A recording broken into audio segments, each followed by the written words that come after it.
Imagine uma guerra que durou 4 anos, matou mais de 20.000 pessoas e foi completamente apagada da memória oficial do Brasil. Não foi uma batalha entre nações, foi travada dentro do próprio país, contra o próprio povo. E o que tornou tudo ainda mais perturbador é que no centro desse conflito havia um homem que os sobreviventes juravam ser imortal. Isto não é lenda, isto aconteceu. Corria o ano de 1912.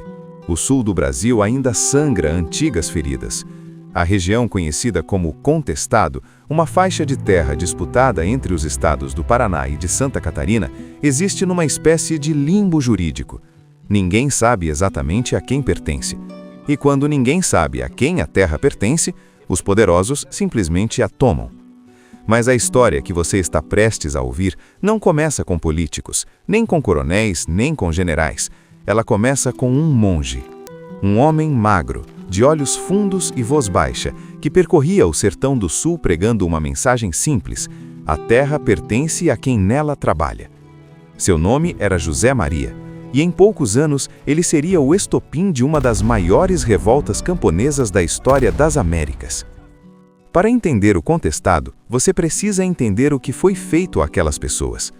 No final do século XIX e início do XX, o governo brasileiro concedeu uma faixa de terra enorme a uma empresa ferroviária estrangeira, a Brazil Railway Company, controlada pelo magnata americano Percival Farquhar.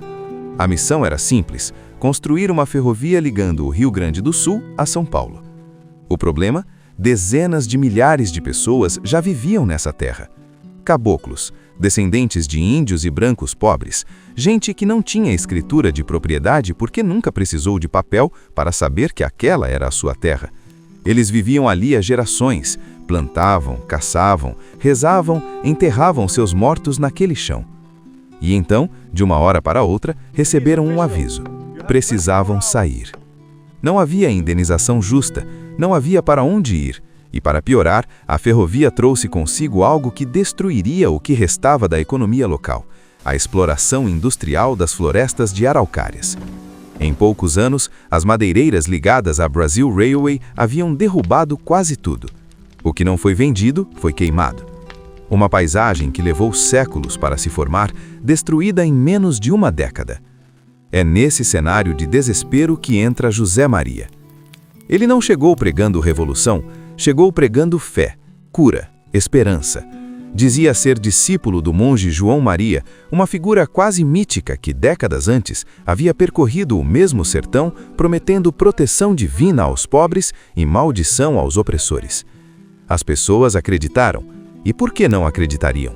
Quando tudo que você tinha foi tirado de você, quando o Estado que deveria te proteger foi o mesmo que mandou os soldados para te expulsar de casa.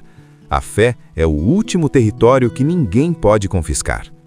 José Maria curava doentes, rezava pelos mortos, distribuía remédios feitos de ervas. Em torno dele foram se formando os redutos, comunidades inteiras de sem terra que viviam sob uma ordem própria, alternativa ao Estado brasileiro. E então aconteceu algo que mudou tudo.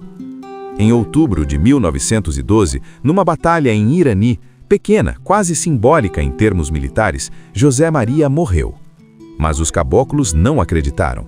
Ou melhor, acreditaram em algo muito mais poderoso. Começaram a dizer que havia partido para o além e que voltaria, que liderava um exército encantado, invisível, que marchava pelos campos a noite toda. Que aqueles que morriam em combate ao lado dos redutos não morriam de verdade, apenas iam se juntar ao exército do monge do outro lado. Você pode chamar isso de ilusão coletiva ou pode chamar pelo nome correto: resistência. Nos 2 anos seguintes, os redutos do Contestado cresceram de forma que ninguém havia previsto.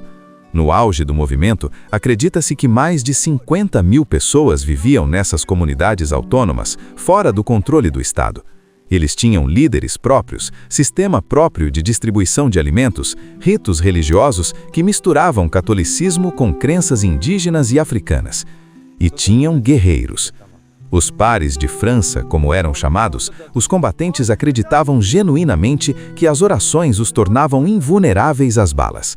Vestiam roupas brancas, portavam crucifixos e avançavam em direção ao inimigo com uma convicção que aterrorizava os soldados do exército regular. Não porque fossem loucos, mas porque não tinham mais nada a perder. O governo brasileiro entrou em pânico. No início mandou poucas tropas, foram derrotadas. Mandou mais, foram derrotadas de novo. A região era de difícil acesso, matas chatas, serras íngremes, rios cortando o caminho. Os caboclos conheciam cada trilha, cada armadilha, cada ponto cego. Mas em 1914 tudo mudou. O Brasil mobilizou o maior contingente militar desde a Guerra do Paraguai. Canhões, metralhadoras, aviões de reconhecimento, um dos primeiros usos de aeronaves em conflito militar na América do Sul. E desta vez, o objetivo não era apenas vencer batalhas, era aniquilar. O general Fernando Setembrino de Carvalho coordenou uma estratégia de cerco total. Redutos foram bloqueados, estradas foram cortadas, o abastecimento de alimentos foi interrompido. Famílias que tentavam fugir eram detidas, as que resistiam eram mortas no local. E então começou o massacre. O reduto de Santa Maria foi o último grande bastião. No início de 1915, estava cercado por todos os lados. Dentro, homens, mulheres e crianças esperavam o milagre que José Maria havia prometido. O milagre não veio. As tropas entraram. O que aconteceu nas semanas seguintes ainda hoje é difícil de narrar com precisão, porque os arquivos foram destruídos, os sobreviventes foram dispersados e o governo brasileiro fez questão de que a história não fosse contada. Estima-se que entre 8.000 e 20.000 pessoas morreram no conflito. Muitas não em batalha, mas de fome, de doença, de execução sumária. Crianças incluídas. Aldeias inteiras foram queimadas com seus habitantes dentro. E quando tudo terminou, o contestado simplesmente foi silenciado. Nenhum monumento nacional, nenhum feriado. Por décadas não havia sequer um museu dedicado ao tema. Era como se aquelas pessoas nunca tivessem existido, como se aquela guerra nunca tivesse acontecido. Mas a terra guarda o que os homens tentam apagar. Ainda hoje, em vilarejos do interior de Santa Catarina, você encontra idosos que guardam histórias passadas de geração em geração. Histórias de avós que viram os redutos, que conheceram alguém que conheceu alguém que tocou as vestes de José Maria. E em algumas dessas histórias, ele ainda não voltou, apenas partiu para preparar o caminho. O que aconteceu no contestado não foi apenas uma guerra, foi o espelho do Brasil que nunca quisemos ver. Um país que usou o progresso como desculpa para destruir quem atrapalhava o progresso, que usou a lei como arma contra quem nunca teve acesso à lei, que chamou de fanáticos aqueles que chamavam de justiça o que queriam apenas a sua terra de volta. A ferrovia que custou tantas vidas ainda existe, rasgando o mesmo chão que foi regado com sangue. E os descendentes dos caboclos do contestado ainda vivem naquela região. Muitos, ainda hoje, sem terra. Algumas guerras nunca terminam. Elas apenas param de fazer barulho.